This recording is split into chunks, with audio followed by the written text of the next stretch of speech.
सर्दी जुकाम हो सकती है। अधिक मिर्च मत खाइए, पाइल्स हो सकती है। यथा योग्य आहार कीजिए।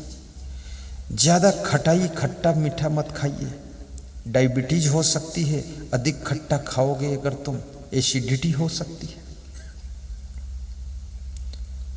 बेसन की चीजें मत खाइए ज्यादा, नहीं तो कॉन्स्टिपेशन कब्जियत हो सकती है। यथा योग्य आहार, अगर भजिया है तो 2-3 खा लो। कितने लोग भजिया 2 किलो खा लेते हैं। भजिया के ऊपर गोटा, गोटा के बाद लगे 2 सोटा। कितने लोग बाटी खाते हैं तो 10-10 बाटी। कमाल है। बाटी बनाने वाले भी आश्चर्य में, परोसने वाले दंग रह गए कि अपने लिए तो कुछ बचा ही नहीं। कुंभकर्ण का भोजन चालू, 10-20 बाटी खा गए। अब बाटी खाने वाला भी सोचता है कल मिले न मिले, आज ही किस्मत, पूरा खींच दो, 3 दिन के लिए भरो, ओवरलोड हो गए। ये यथा योग्य आहार नहीं है। यथा योग्य का मतलब है कम खाना। यथा योग्य का अर्थ है जो आपके शरीर को अनुकूल नहीं है उसे नहीं खाना। स्वाद के लिए नहीं खाना, स्वास्थ्य के लिए खाना। आज मैं जिस घर में ठहरा हूं, उनके पड़ोस में उनके भाई का घर है। क्या नाम है? माधोला है, गणेश के घर। वहाँ मेरा स्वल्पाहार था, तो मेरा साधु भी बनाकर भोजन अलग से लाया। और उनको बता दिया था रोटी दाल चावल मत बनाना, और जो इच्छा हो बना देना। तो बना दिया। उसकी वाइफ भी होशियार है, सविता बहन, यही ना, खूब अच्छा बनाया। तो एक पूड़ी लिया मैंने, फिर देखा, मैंने कहा अरे ये तो कोई खाने वाला कलाकार हो तो 10 पूड़ी खा सकता है, इतना टेस्टी है। एक खाया, फिर विचार किया मैंने, तो मगज रखा था, तो मगज की तरफ इशारा आया, मगज भी खाइए। तो हमने कहा काम भी मगज का ही है। और मगज खाओ फिर मगजमारी करो। तो मगज इतना ही लिया। फिर एक मेथी लड्डू था, तो मैंने कहा इसको पूरा ले लो, सर्दी का महीना है, मेथी का लड्डू है, शरीर को हीट करेगा, अच्छा है, पूरा ले लिया। सब्जी फूल गोभी की थी, उसको ले लिया। पापड़ था, इतना ले लिया। दूसरी पूड़ी लिया नहीं, 6 पूड़ी और लाकर रख दिया। पहले की 5 खत्म नहीं हुई, 6 और, 6 5 11, 9 2 11, निकलो बाहर। अचार 3 प्रकार का रखा था, उसको तो नजर से देखा, खाया नहीं, क्योंकि गले का काम है। यथा योग्य आहार लेना। फिर दूध फ्रूट, उसको देखा मैंने, देखा उसमें केला पड़ा, तो मैं समझ गए ठंडा कर सकता है, तो लूं कि ना लूं। फिर उसमें देखा मैंने कुछ सेव भी पड़ा है, अनार भी है, और उसके अंदर थोड़ा कुछ ड्राई फ्रूट भी घीस पीस दिया गया है, तो उसको ले लिया। दूध था, यहाँ के दूध का नाम कुछ और, बासुंदी, बासुंदी दूध, वो लिया। बस थोड़ा थोड़ा ले लिया, थोड़ा थोड़ा ले लिया, बड़ा सुख मिला। मैं आपसे कहूँगा बेसन की चीज़ें कम लीजिएगा। भुना हुआ चना कभी कभी लीजिए, और नमक के साथ ले लीजिए। ये जाम फल सुबह सुबह लीजिए नमक के साथ में, पेट में कभी जाम नहीं लगेगी, इसलिए उसका नाम जाम फल है। सारी जाम खत्म करता है। सुबह सुबह एक केला ले लीजिए, एक गाजर ले लीजिए।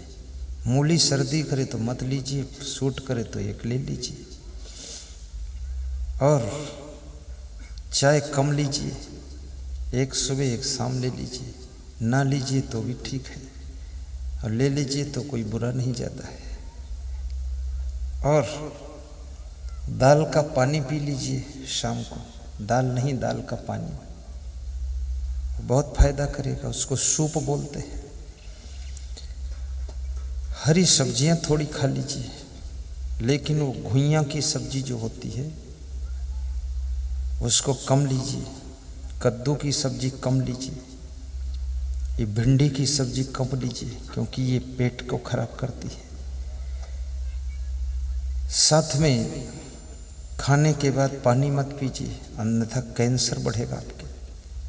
खाने के बाद पानी पीने से कैंसर के बैक्टीरिया को ऑक्सीजन पूरी मिल जाती है, तो बैक्टीरिया विकसित होते हैं और विकसित होकर एक जगह इकट्ठे होते हैं और वहाँ सड़न पैदा करते हैं, वो गठान बनती है और गठान ही कैंसर हो जाता है।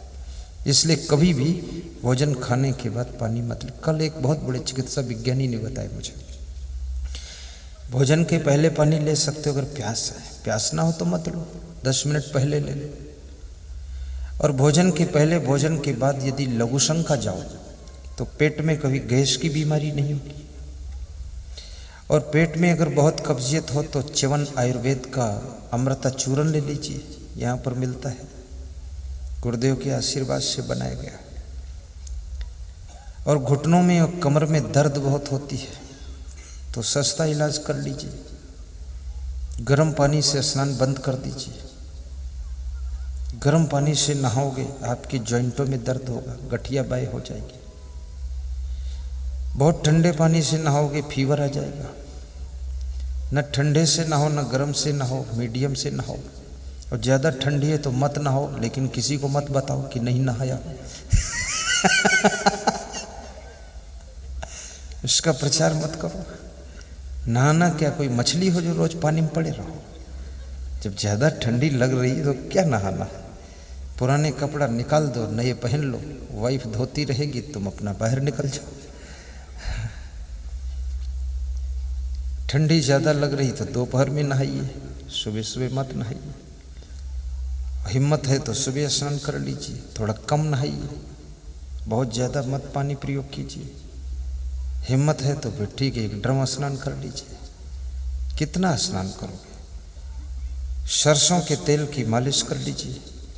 कमर में दर्द है तो एक गरम चादर व्हाइट कलर की खरीद लीजिए, या तुम्हारी साड़ी का जो कलर वो खरीद लो, या तुम्हारी पैंट का जो कलर वो खरीद लो, अंडरवियर का जो कलर हो, और उसको 4 बार मोड़ लीजिए और कमर में लपेट करके अंदर कोंच दीजिए चारों तरफ। आपको सुबह लगा दीजिए 2 घंटे, शाम को लगा दीजिए रात भर, कमर दर्द होगा ही नहीं आपको। बिना पैसे का इलाज है।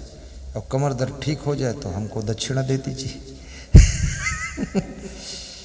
फिर भी ना ठीक हो तो फिर एनार्ट पाउडर यहाँ श्री च्यवन आयुर्वेद का है, रामबाण है, 7 दिन में घुटना दर्द को खत्म कर देता है, कमर दर्द को भी खत्म करता है।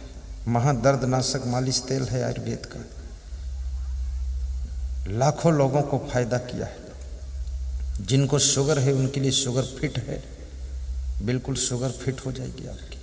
आयुर्वेदिक है, शुगर ना हो तो भी 1 डिब्बी खा लो, क्या फ़र्क, फिट रहेगी। और जिनको शुगर है वही लोग हंसना शुरू करें, रजाई में लेटे लेटे हंसो, भोजन खाते समय मुस्कुराओ, वजन घटाओ, झूला कम झूलो, बैठे मत रहो, सुबह शाम पैदल चलो, सुबह शाम 7 किलोमीटर पैदल चलो, तेज चलो, धीरे मत चलो, बूढ़े हाथी जैसे मत चलो, स्पीड से चलो। दौड़ा जाए रे समय का घोड़ा, घोड़ा जैसे दौड़ो, स्पीड पकड़ो, खेत में जाकर काम कर दो, सब्जी उगाने में काम करो, सब शुगर खत्म। फिर भी न खत्म हो, शुगर फिट दवा खा लो तो पूरा खत्म। और फिर भी न खत्म हो तो तुम खुद ही खत्म हो जाओगे एक दिन।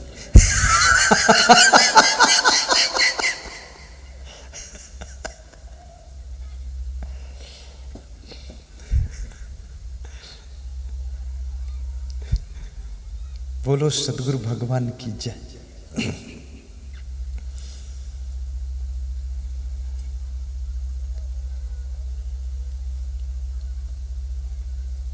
मन में दुख रहता हो, स्वाध्याय कीजिए, स्वाध्याय की पुस्तकें पढ़िए, जीने की राह पढ़िए, बरसे कंबल भीजे पानी पढ़िए, असंग अमृत बानी पढ़िए, सुख की खोज पढ़िए, उन्नति करना चाहते तो उन्नति के पथ पुस्तक पढ़िए, ये छोटी छोटी पुस्तकें 10-50 रुपये की मिलती हैं, शायद यहाँ स्टॉल पर होंगी तो खरीद लीजिए पूरा पैकेज।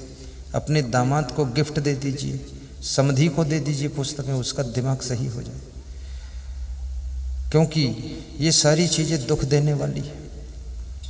अपने बच्चों को धार्मिक साहित्य पढ़ाइए ताकि उनके संस्कार सुधर जाएं, बच्चे अच्छे हो जाएं।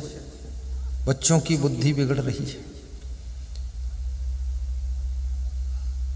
प्रवचन मोबाइल में यूट्यूब में सुनिए, हर समय टीवी के सामने बैठ न सकोगे।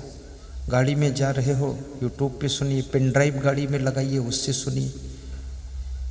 मोबाइल में मेरा नाम सर्च करो, 700 प्रवचन लोड है वीडियो का, छठा छठा प्रवचन, उसको सुनिए। अभी 7 देशों से निमंत्रण आया है, यूट्यूब में सुन रहे लोग। 80,000 श्रोता रोज बढ़ रहे हैं यूट्यूब में, 80,000 व्यूअर बढ़ रहा है। अभी 2 महीने में ही लगभग 71 लाख हो गए हैं लोग। तुम भी उसका लाभ लीजिए। असंग देव, असंग साहेब, परोपकार, सुखद सत्संग, ये 4 चैनल यूट्यूब के, उससे फायदा उठाइए। आस्था भजन चैनल में रात को 9 बजे सुनिए। आस्था चैनल में 6:50 पर शाम को सुनिए। जिंदगी बदल जाएगी। कुछ हो ना हो लेकिन मुस्कान आ जाएगी, टेंशन खत्म हो जाएगी। अमेरिका के भक्त हेमंत वैद्य कह रहे थे 15 साल से हंसा नहीं था। तो हमने कहा अब क्या हुआ? बोले अब हंसी बंद ही नहीं हो रही, हंसते ही चला जा रहा है। तो मैंने कहा क्या हुआ? बोले बुरा फंसा हूँ, खूब हंसा हूँ। क्या फंसे हो? बोले कर्जे में डूब गया, होटल बंद हो गई, पेट्रोल पंप में ट्रक कोई लड़ा दिया, एक नौकर मर गया, वो बंद हो गया। छोटी होटल बची है, स्टोर बचा है, उससे काम चल रहा है, मुकदमा लड़ रहा हूँ, हंस रहा हूँ। 15 साल से टेंशन में था, आपका प्रवचन सुना, बड़ा आनंद आ गया। टेंशन बिल्कुल मत कीजिए, क्योंकि संसार में मरोगे तो साथ कुछ ले नहीं जाओगे। जो बनाया है यहीं और बिगड़ेगा यहीं, तो अपने क्या लफड़ा है, अपन तो मर के चले जाना, यहीं से बात खत्म। टेंशन क्यों करते हो? अब कहते हो कि मेरे लड़के क्या खाएंगे, पोती पोते क्या खाएंगे, तो उनके खाने के लिए कमाने का तुमने ठेका ले रखा है। अपने बेटे बहू की भी चिंता मत करो। सासू को चाहिए, ससुर को चाहिए, माता पिता को चाहिए कि जब बहू और बेटे की शादी हो जाए और दोनों आ जाएं और दोनों का जीवन शुरू हो जाए, तो उनको कहना चाहिए कि तबीयत ठीक नहीं है। तबीयत बिल्कुल ठीक है, लेकिन ऐसे बताओ तबीयत ठीक नहीं है, थोड़ा सिर भारी है, हाथ पांव कमज़ोर है। आराम से खेत में जाइए, 20 किलोमीटर तक घूमते रहिए, खूब थक जाइए, कोई बीमारी नहीं। आइए 4 रोटी खाइए, चादर ओढ़कर सोइए, मुस्कराइए। अब बेटे बहू के कंधों पर जिम्मेदारी रखिए, उनसे काम लीजिए, नया इंजन स्टार्ट कीजिए, पुराना इंजन रेस्ट दीजिए। हाँ, और तुम्हारा पुराना इंजन लोड नहीं ले रहा, धुआं दे रहा, फिर भी उस पर लादते हो, 2-2 ट्राली खींच रहे, और नया इंजन बेकार खड़ा है। इनसे काम लो। मेरा गुरु बहुत होशियार है, बहुत बुद्धिमान व्यक्ति। एक माता जी ने उनको 20 एकड़ जमीन दिया था आश्रम बनाने के लिए। 20 एकड़ से उन्होंने 70 एकड़ जमीन का विकास किया, अच्छा आश्रम बना दिया। अब मैं आ गया उसी आश्रम में। मैं आ गया तो गुरुदेव बोले मेरी तबीयत ठीक नहीं रहती। हमने कहा कब से? बोले जब से तुम आ गए तब से। तो मैंने कहा तो क्या इरादा है? बोले अब मैं जाऊंगा नहीं भ्रमण में प्रचार करने। तो मैंने कौन जाएगा? बोले तुम जाओ। तो मेरे कंधों पर रख दिया, और मैं नया इंजन था, स्टार्ट हो गया। अब वो रेस्ट कर रहे हैं, वहाँ खूब दूध पीते हैं, केला खाते हैं, खिलखिल खिलखिल हंसते हैं, 99 साल की उम्र में जवान दिखते हैं। और हम जो जवान थे वो रगड़ की चटनी हो गए। दौड़ो भागो, इधर जाओ उधर जाओ, पिंपरी में जाओ, फिर वहाँ कौन गांव भी आगे सिरपुर जाओ। सब मेहनत शुरू हो गई। चेलों के ऊपर भी भार देना जरूरी है, बेटे और बहुओं के ऊपर लोड डालना जरूरी, नाती पोतों के ऊपर भी लोड डाल दीजिए, किसी को फ्री मत रहने दीजिए, और स्वयं भी थोड़ी जिम्मेदारी संभाले रहिए। क्योंकि आदमी के पास जब काम नहीं होता है तो उसको बीमारियां बहुत आती हैं, और जो व्यस्त रहता वो मस्त रहता, जो मस्त रहता प्रसन्न रहता तो बीमार नहीं होता, टेंशन नहीं होती है। इसलिए काम तुम भी करो, लेकिन दूसरों से भी काम लो और मौज मस्ती से जिंदगी जियो।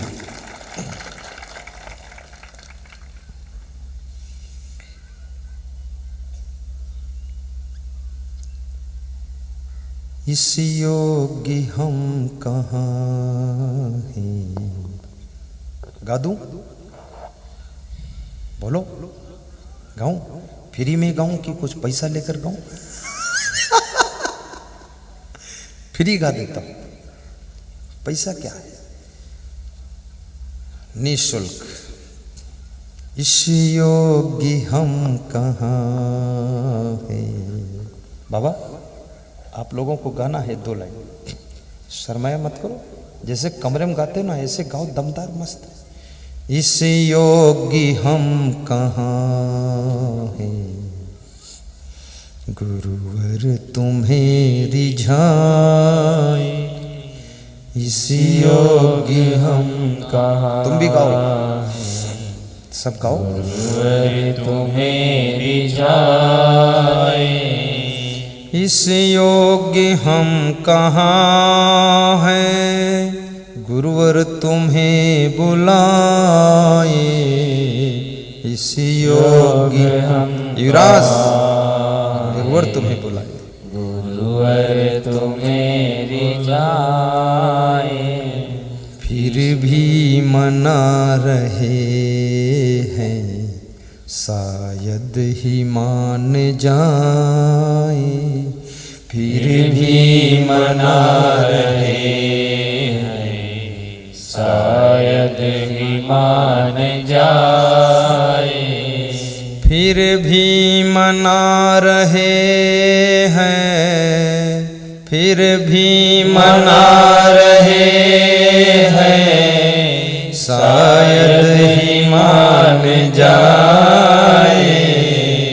इस योग्य हम कहाँ हैं, गुरुवर तुम्हें रिझाए। इस योग्य हम कहाँ हैं, गुरुवर तुम्हें रिझाए। आज हमारे पास में प्रातः काल युवराज भक्त आए, बोले गुरुदेव हमें कुछ नहीं चाहिए, केवल तुम चाहिए। मेरे से बोले केवल तुम चाहिए, ऐसा नहीं बोले केवल आप चाहिए। अधिक प्रेम हो जाता है तो भाषा भी वहाँ लंगड़ी हो जाती है और भाव मजबूत हो जाता है। तो उन्होंने कहा हमको कुछ नहीं चाहिए, केवल तुम चाहिए।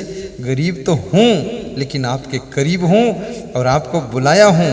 और मेरा गांव बड़ा प्यारा है, सबका यथा योग्य सहयोग है, बस आप आ जाया करो हमारे यहाँ, यही एक आस है।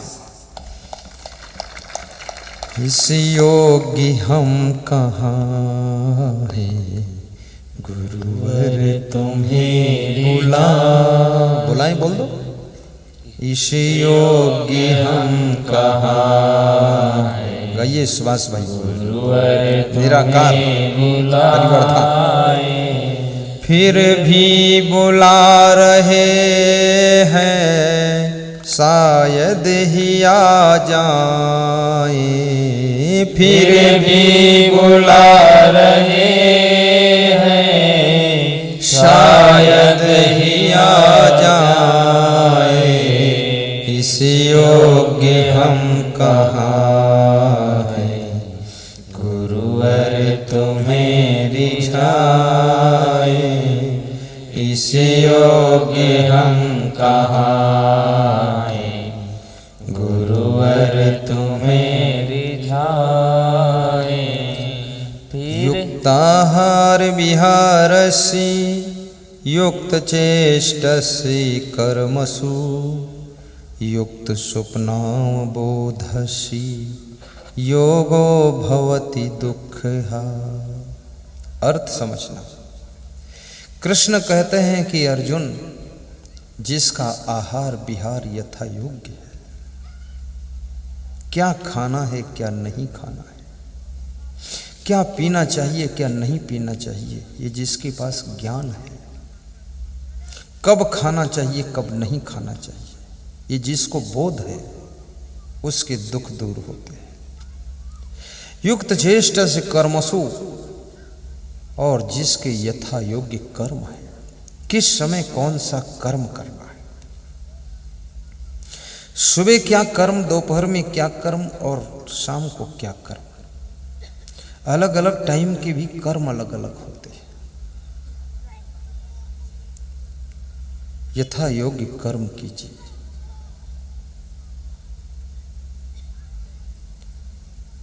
बाल्यावस्था में शिक्षा प्राप्त करने का कर्म कीजिए, योग्यता हासिल करने का कर्म कीजिए, और युवावस्था में धन कमाने का कर्म कीजिए।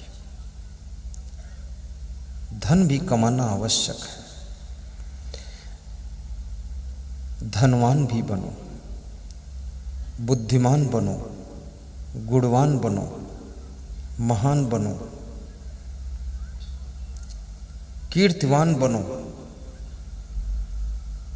और धन जो भी तुम्हारे पास में है, गुण है तो गुणों को बांटो, धन है तो धन भी बांटो।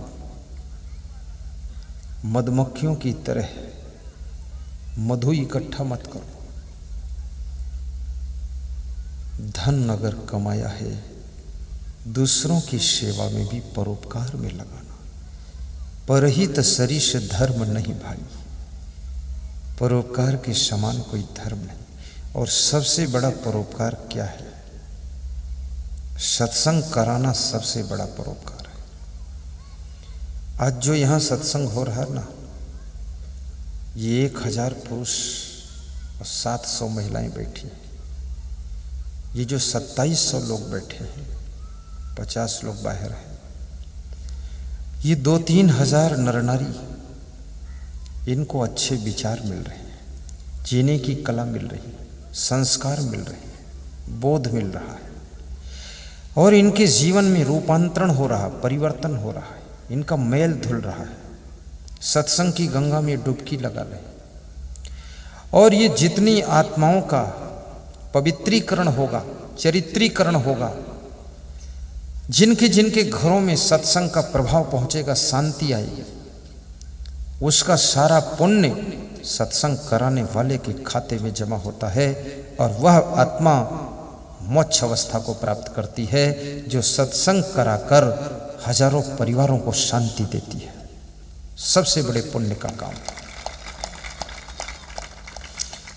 अभी यहाँ पर एक माता जी आई थी, खेतिया के तरफ से आई है, उसका पति भी आया है। तो बता रही थी कि आपका सत्संग हम रोज टीवी में सुनते हैं, बहुत शांति हमारे घर में आ गई है।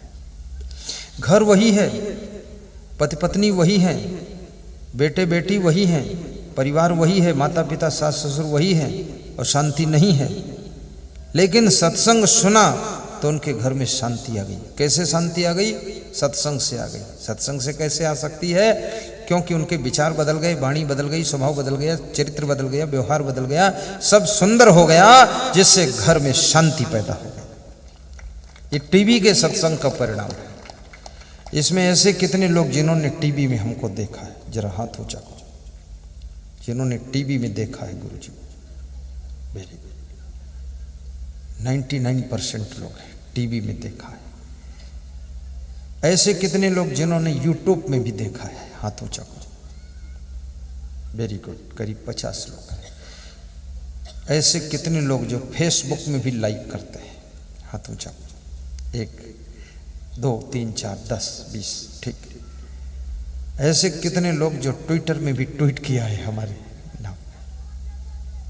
इसमें कोई नहीं है, क्योंकि वो बहुत लंबा लफड़ा है, कहाँ तक करोगे, अपने घर ही में ट्वीट करते रहते।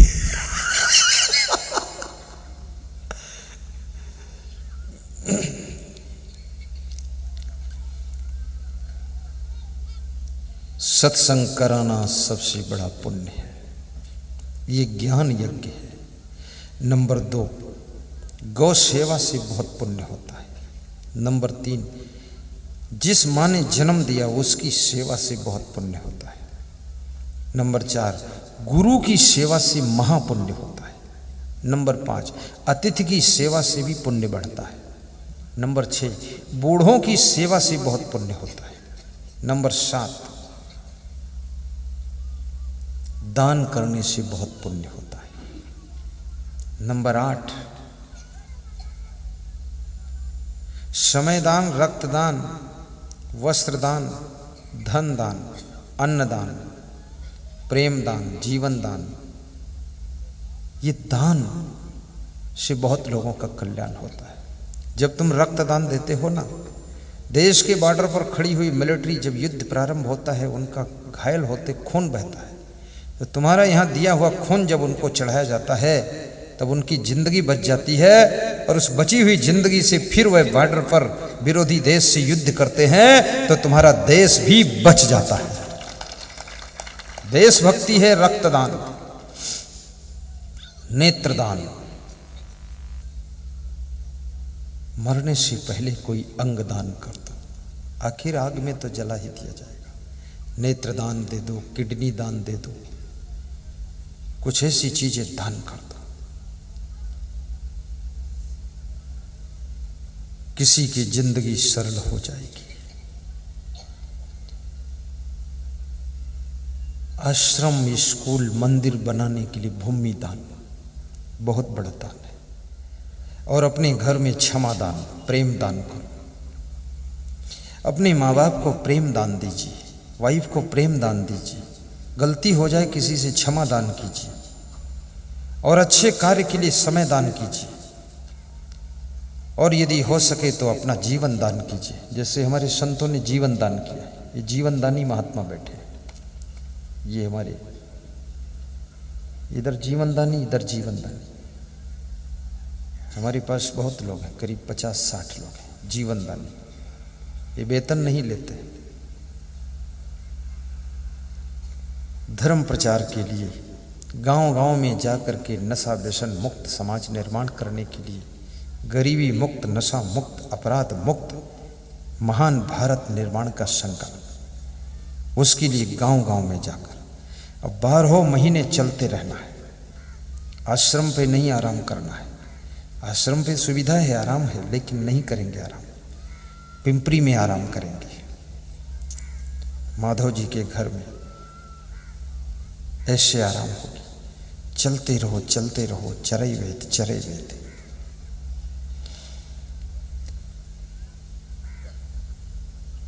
तो कबीर साहब से पूछा गया कि तुमने क्या देखा।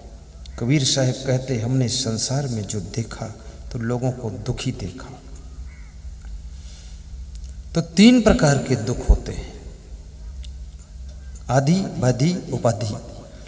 और कृष्ण कहते हैं कि जिसका आहार विहार यथा योग्य है, जिसके कर्म यथा योग्य है, जिसका सोना और जागना यथा योग्य है, कब सोना है, कितना सोना है, कब जागना है, ये जो यथा योग्य रखता है। 4 बजे ट्रेन पकड़नी, 6 बजे तक सो रहे, ट्रेन छूट गई, यथा योग्य नहीं। काम बिगड़ जाएगा, ऑफिस छूट जाएगा, दुख शुरू। सर्विस छूट गई, दुख शुरू। सस्पेंड हो गए, दुख शुरू। 4 बजे ट्रेन है, 3:30 बजे उठ जाओ, खट से पहुंचो स्टेशन, जिसको यथा योग्य कहते हैं। तुम्हारा पति 11 बजे आने वाला है और तुम 9 बजे से सो रही हो। पति ने कुंडी खटखटाया तब भी दरवाजा नहीं खोला, नाराज हो गया तो बाहर से ताला लगा के चला गया, तुम्हारा दुख शुरू। अब तुम पति को ढूंढो, दुख शुरू। 3 महीने फोन नहीं किया, दुख शुरू। अगर वो 11 बजे रात को आने वाला है, वो रास्ते में चल रहा, यात्रा कर रहा, तो वो भी तो थक रहा है, जाग रहा है, मेहनत कर रहा, धूल खा रहा, गड्ढे में गाड़ी गिर रही है, उसको भी तकलीफ हो रही है। धन कमाने गया है इस परिवार के लिए, मेहनत करने गया इस परिवार के लिए, उसके कमाने से पूरा परिवार खाएगा, माल छकेगा। तुम घर में बैठी हो तो कम से कम उसका इंतजार कर लेना, 11:30 बजे तक आ जाए तो रिसीव कर लेना और रोटी परोस कर खिला देना। सुख शुरू, इसको यथा योग्य कहते हैं। तुम कितने बजे रात को आओ, लेकिन तुम्हारे द्वार पर पला हुआ कुत्ता उठकर तुम्हें रिसीव करता है, तुरंत जाग जाएगा और तुम्हारे पास जाएगा और नमस्कार करेगा, पूंछ हिलाएगा, धन्यवाद देगा, मालिक आ गए, वेरी गुड, ठीक, आइए। और आगे आगे चल के रास्ता बताएगा और गेट तक ले जाएगा कि इसके अंदर चले जाओ, ये आपका घर है। वो समझता मेरा मालिक टेंशन में रहता, हो सकता दूसरे घर में ना चला जाए टेंशन में। कुत्ता भी घर बता देता। ये कुत्ता जो झूठे टुकड़े खाता है, झूठी रोटी खाता है, बिना बिस्तर के बैठता है, धूल रेत में बैठता है, ना तो इसको तुम कुछ और स्पेशल खाने को देते, वो भी वफादार है और आपके साथ में रिसीव करने के लिए आ जाता है। और जो आपका बेटा है घी चुपड़ी रोटी खाता है, दूध फ्रूट खाता है, मालपुआ खाता है और रिसीव करने नहीं आता है, ये बेटे से अच्छा तो कुत्ता है। इसको क्या मतलब निकला बेटा पैदा करने से? खट उठ जाओ, यथा योग्य जागरण होना चाहिए। तुम्हारा गुरु आ रहा है, तुम सो रहे हो, ये कौन सी कहानी है? गुरु भी तो रास्ते में है, मेहनत कर रहा है, वो भी चल रहा है। उठो, उनको रिसीव करो, प्रणाम कर लो, यथास्थान पहुंचा दो, फिर सो जाओ। इसको यथा योग्य कहते हैं। इससे संवेदना जिंदा रहती है, अन्यथा धीरे धीरे एक दूसरे के प्रति संवेदना और कोमलता खत्म हो जाती है, कठोरता आ जाती है। युक्त हार विहारस्य युक्त चेष्टस्य कर्मसु युक्त स्वप्नाव बोधस्य योगो भवत दुखा। कबीर साहब कहते हैं कि तन धरि सुखिया काहू न देखा, जो देखा सो दुखिया, उदय अस्त की बात कहत हूं सबका किया विवेका। सूर्योदय से लेकर के सूर्यास्त तक जितना लंबा चौड़ा संसार है, सब दुनिया भर का हाल मैंने देखा है कि हर व्यक्ति के मन में कोई न कोई दुख रहता है।